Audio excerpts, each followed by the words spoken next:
I was folding towels when I saw it. Her post-it appeared on my screen as I scrolled absent-mindedly through my phone. The caption bold and defiant. No help from anyone. Did this all on my own. A photo of her standing in front of her new apartment, keys in hand, a proud smile on her face. My hands froze, a damp towel hanging limply between them. I read it again and again. My chest tightened with something between disbelief and grief. Because 2 weeks earlier I had walked into a pawn shop with shaking fingers and a wedding ring wrapped in tissue. Not just any ring, the one I had worn for 28 years. Through storms, silence, and everything in between. I had sold it so she could afford her deposit, so she could move out with dignity and security. And now, to the world, I was no one. She had erased me with a sentence. No help from anyone. I sat down slowly on the edge of the bed, my phone still glowing in my palm. The comments were filled with congratulations. So strong, so independent, you're amazing. No one knew. And that's what hurt the most. Not that they didn't know, but that she didn't want them to. I wasn't asking for applause. I never had, but to be completely removed from the narrative after everything felt like a betrayal carved in silence. I looked at my empty finger and thought, was that ring really all I had left to prove I was? Part of her story, I didn't message her. I didn't comment. I didn't even let the tears fall, though they gathered behind my eyes like water pressing against old glass. I just sat there, holding that small, heavy silence that comes when you realize someone you love has rewritten the truth and you're not in it. I thought back to the night she called me, voice tight and scared, saying the landlord had raised the rent, that she couldn't keep up, that she might lose everything. I didn't hesitate. I told her to come over. I made tea. I held her hand. I opened that drawer where I kept things I no longer wore but couldn't quite let go of. The ring wasn't just metal, it was a chapter. A symbol of promises made, broken, endured. I took it out, stared at it under the kitchen light, and whispered, she needs it more than I do now. She never asked me to do it, but she didn't stop me either, she cried when I handed her the envelope with the cash. I'll pay you back, she said. I told her it wasn't about that. It never had been. It was about being her anchor, her quiet net when the world shook beneath her. And now, days later, there I was, dearest from her story in a single post. Not even a trace of me left. Just a clean, edited version where struggle looked glamorous, and sacrifice irrelevant. I picked up the towel and kept folding because when you love someone, sometimes all you can do is finish the chore even when your hands are shaking. That night, I couldn't sleep. I lay in bed, staring at the ceiling, letting the silence press against me like a weight I couldn't shift. I thought about all the moments that led to this. One, the scraped knees. The late-night pickups. The days I skipped meals so she could eat better. I remembered the cold winters when I worked double shifts and still came home to help with her. School projects, not once had I kept score. That's not how mothers love. We give. Not for recognition, but because it feels unbearable not to. But this felt different. Not just unacknowledged, but denied. It was like watching someone tear pages out of a book you wrote together and pretend they'd never existed. I scrolled through her photos again, the moving boxes, the key close-up. The quote beneath it built it all from nothing. I had been that nothing, hadn't I? The invisible force that made it possible, and yet, here I was nameless, faceless, unnecessary. I reached for the drawer again and touched the space where the ring had been. It wasn't just the loss of the object, it was the silence it left behind. The proof that love, when quiet, too long, becomes forgettable. That night, I finally let the tears come. Not because of what she said, but because of what she didn't. Because I had spent a lifetime holding her up. Only to find I had taught her how to stand so tall she couldn't see me anymore. And maybe that was my fault too. The next morning, I went about my routine like nothing had changed. Because that's what mothers do. We keep going. I made the bed, swept the kitchen floor, and watered the plants she gave me 2 birthdays ago, back when she still wrote cards. With more than just her name, as I moved through the house, it felt emptier than usual. Not physically her. Things had been gone for months, but emotionally. Like something final had settled between us overnight. A quiet kind of distance that wasn't caused by space, but by erasure. I sat at the table with my tea and tried to tell myself that maybe she didn't mean it. Maybe it was just a thoughtless caption. Maybe it was about appearances, or pride, or wanting to seem strong. But the truth is, she had always known how much I did for her. I made sure of that. And yet, the older she got, the more she learned how to frame her success without the shadows of the hands that held her up. It wasn't new, but seeing it typed out, published, liked, and shared, it made the forgetting feel permanent. I looked out the window at the street she used to run down in pink sneakers, backpack bouncing on her shoulders. I used to wave until she turned the corner, Back then, she'd always turned to look back, just once. Just long enough to let me know she remembered who was still standing there. Now she had her own keys, her own place, her own story. And this time, she hadn't looked back at all. I went back to the drawer that afternoon, not to mourn the ring, but to remind myself it had once meant something. I pulled out the small envelope from the pawn shop, the one they gave me with the receipt and the appraisal. It was just paper thin and impersonal, but it held the weight of something sacred I had given away without hesitation. I unfolded it and ran my fingers across the faint numbers. That ring had been with me through everything: marriage arguments, apologies, birthdays. The moment I held her for the first time, it had seen the cracks in my life and stayed on my hand through every one. Letting it go wasn't just financial, it was emotional. It was choosing her over a part of myself. And she would never know that part, not unless I told her. I sat down and thought about what I'd say if I had the courage. Would I tell her how hard it was to close my hand and slide that ring off? How I stood outside the pawn shop for 20 minutes debating whether love was worth that kind of sacrifice? Would I tell her how my voice trembled when I said this is for my daughter? Or would I just hand her the receipt one day and let her do the math herself? I folded the paper and tucked it back in the drawer, not out of fear, but because part of me still believed she might remember on her own. And until then, I wasn't ready to explain a sacrifice she hadn't asked for, but had never even seen. That evening, I found the box where I'd kept her old drawings, the ones she made in school when love was still simple stick figures of US holding hands, sun shining above, hearts floating in the corners. One, in particular, made me pause. It showed me with a cape and her beneath it, smiling. "My mom keeps me safe," it said in big, crooked letters. I traced the words with my thumbs, stunned by how clearly she'd once seen me. Back then, I was her whole world. I was the answer to every fear, the constant in every storm. But time has a way of shrinking people who don't ask to be remembered. And I had never asked, not once. I had let love be quiet, had told myself again and again that if she was okay, that was enough. But seeing that old paper, that child's truth, made me realize something. She hadn't forgotten because I was never there. She had forgotten because I'd made it easy to. I had erased myself in front of her for so long. She learned that love could be invisible and still assumed. I folded the drawing and placed it on my nightstand. I wasn't angry. I was aching. Not for the ring, or the money, or even the words. She didn't write, but for the version of her that once believed I was extraordinary. The version that drew capes on my back and knew I was her shelter. And I wondered quietly if she'd ever realize she didn't build it all alone. She had stood on the shoulders of someone who once gave up everything just so she could rise. A few days passed and I didn't hear from her. No calls, no texts, just more posts. A new couch, a set of dishes, a story about how proud she was to have done it her way. I didn't comment.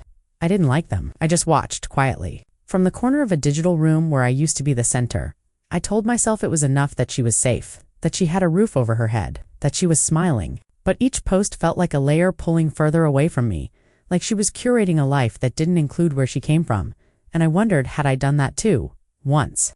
Had I walked away from the woman who raised me, thinking I owed her nothing because she made it all look effortless? I thought about my own mother then, about how many times I had failed to say thank you. Maybe this forgetting was generational, passed down like silence. I picked up my phone once, thought of sending a message. Do you remember where the money came from? Do you remember the ring? But I couldn't bring myself to press send. Not because I didn't want her to, no, but because I wasn't sure she was ready to hear it. And I wasn't sure I was ready to hear her not answer. So I put the phone down and opened my notebook instead. And I wrote, I gave her my ring, she gave me silence. I loved her anyway. And sometimes, maybe that's the most honest line you can write when you love someone who's forgotten how to look back. The weekend came, and with it the quiet ache that settles in when you're waiting for something that won't arrive.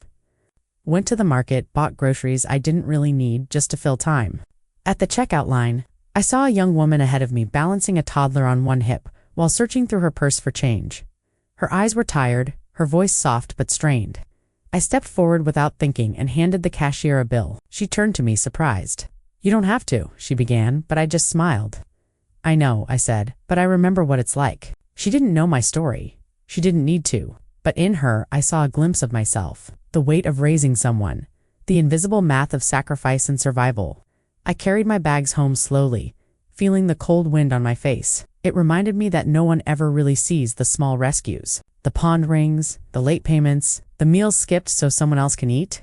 Those things don't fit into Instagram captions. They don't look good in filters.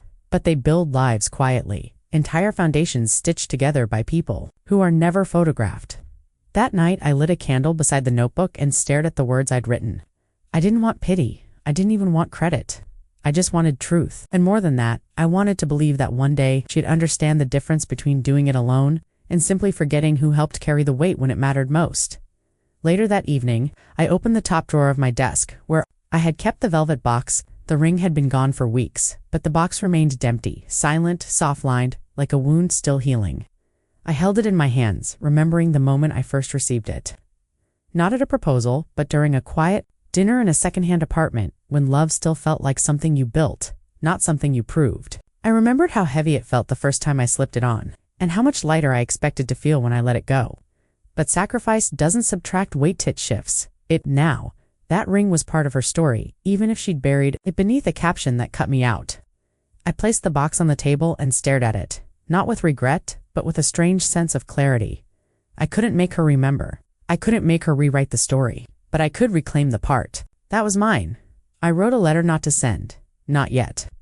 Just to say the things that wouldn't fit inside my chest anymore. I wrote about the moment she was born, about the years I held the world steady for her, about the pawn shop, and how I didn't flinch when they named the price. And at the bottom, I wrote, "You didn't build this alone.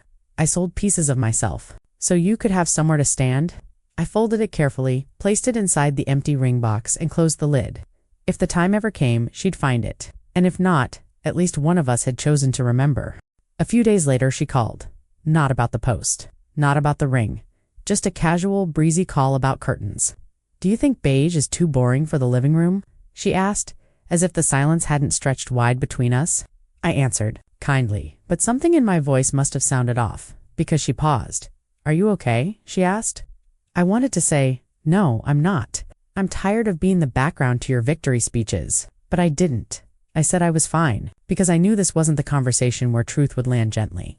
She started telling me about her plans for the space, how she was painting the walls, building a little reading nook by the window. She sounded happy. I listened every now and then, offering a "that sounds nice," or "you've always loved those colors." She didn't notice the restraint in my voice, or maybe she did, but didn't want to name it. Before we hung up, she said, "Thanks for always believing in me, Mom." I froze. Not because it wasn't kind, but because it was such a thin blanket over such a deep cold. Believing in someone is not the same as sacrificing for them. It's not the same as pawning your wedding ring so they don't fall through the cracks. I said, "Of course," and hung up. And for a moment, I felt small again, like my worth had been condensed into quiet nods and late-night phone calls. But then I looked at the closed box on my table, and I remembered Di had already written the truth, even if she never asked to read it.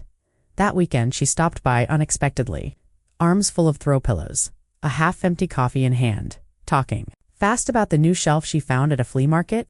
I welcomed her in, offered tea like I always did, and watched her move through my kitchen like it still belonged to her. She was radiant in a way I didn't recognize, independent, sure of herself, confident. And yet, as I stirred the water for our tea, I caught her looking at the ring box on the table, just for a second, just long enough. "What's that?" she asked casually. I looked over at it and said nothing at first. Then, gently, I replied, "Something I let go of, for something I thought mattered more." She smiled, not understanding, maybe not ready to. "Looks fancy," she said. I just nodded and poured the tea. She didn't ask again. We sat by the window and talked about books and groceries and weather. She laughed the way she used to, tilted her head the same way she did at 16 when asking for money. And for a brief moment, I felt like a mother again, not a footnote, not a ghost, but a presence. She stayed for less than an hour, left in a rush, something about errands and a dinner plan. She hugged me on her way out and said, "I'll post a picture of us next time I come over." I smiled, because now I understood. I didn't need a photo to prove I'd been there. I'd already left my mark and rent money in ring metal. In memories she may never trace back, but that would always echo through her life. After she left, I stood by the door for a moment longer than necessary, hands still resting on the doorknob. The house was quiet again, the kind of quiet that used to feel like absence but now felt like space. I walked back to the table and looked at the ring box. I didn't open it. I just rested my hand on top, letting the weight of everything I hadn't said settle into stillness. Maybe one day I would give it to her. Not to shame her, not to guilt her, but to tell the fuller version of the story she had only posted in parts. Or maybe I wouldn't. Maybe it would stay there tucked away with my words, a time capsule of the love that went unspoken but never undone. I looked around the room at the aging furniture, the photos on the shelf, the plants I'd kept alive longer than I thought possible, and realized something I hadn't before. I had built something too. Maybe it didn't look like her new apartment, or draw hearts in the comments section, but it stood. It endured. I had raised a woman strong enough to move on, bold enough to claim her space, even if she forgot who held the ground steady beneath her.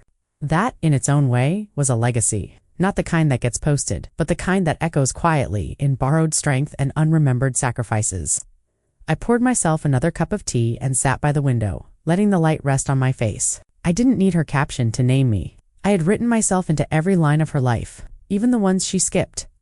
The following morning, I woke up earlier than usual. Not from restlessness, but from something lighter and unfamiliar quiet that didn't sting. I made coffee slowly, savoring each step. The sound of water, the warmth of the mug, the stillness of the kitchen. I wasn't waiting for a message. I wasn't hoping for an apology. I had stopped needing closure from someone still learning how to see beyond herself. I sat at the table, notebook open, and wrote a sentence I hadn't dared to write before. She doesn't have to say thank you for it to be real, because it was. Every sacrifice, every late-night decision, every ounce of care. It all happened. Whether or not she ever chooses to speak it aloud. I had taught her to survive. And perhaps, in doing so, I made it too easy to forget the cost. But I wasn't angry anymore. Not with her. Not with myself. I had finally stopped confusing silence for erasure. Some stories don't need to be retold. By those who benefited from them, they need to be remembered by the ones who lived them. I turned to the window, watching a bird land on the fence. Its wings twitched softly, uncertain if it would stay or keep flying. I understood that feeling. The pull between staying in someone's orbit and learning to fly elsewhere.